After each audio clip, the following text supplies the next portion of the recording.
Hello everyone! Today I'm going to be showing you how to cook in your resident hall room. I'm going to be showing you how I personally make my ramen, as well as give you some tips and tricks on how you yourself can also cook in your own room. First, I'm going to go make some hot water in my kettle so I can make my ramen. Anything that you need to put hot water in to then put in like a microwave or boil on a stove, you can also just use normal hot water heated up from a kettle or something. Make sure that you have a bowl and a plate. It doesn't need to be this big. You'll just put it in the bowl and then cover it with the plate. It usually takes about the same amount of time, but sometimes you might need an extra minute or two. I usually put in an extra minute just because I like my ramen a little bit less al dente. While my water's heating up, I'm going to show you how I mix together my ingredients.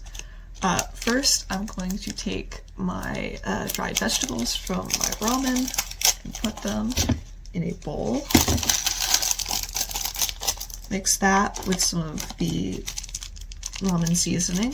I don't use all of it usually. I usually only use half of it because I also put in some other things.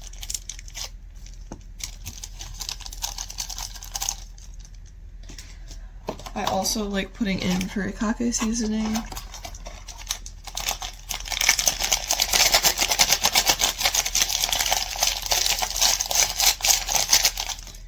Some sriracha salt.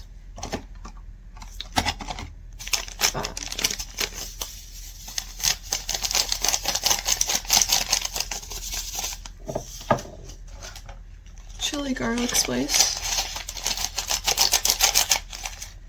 And soy sauce. Today I'm using some wasabi soy sauce.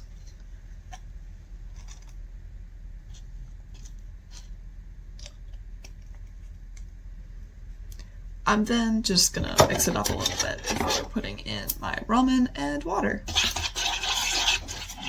Next, I'm gonna take my ramen and my water that I poured into another cup just for easier pouring, and I'm going to pour it in.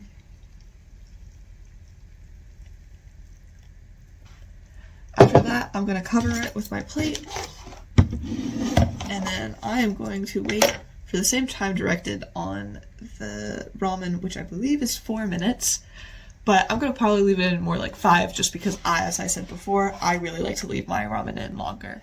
After that, you can add any more toppings that you might like green onions. I'm unfortunately out of those right now. And then after that, you enjoy. Thanks for coming out to cook with me. Hope my tips were helpful.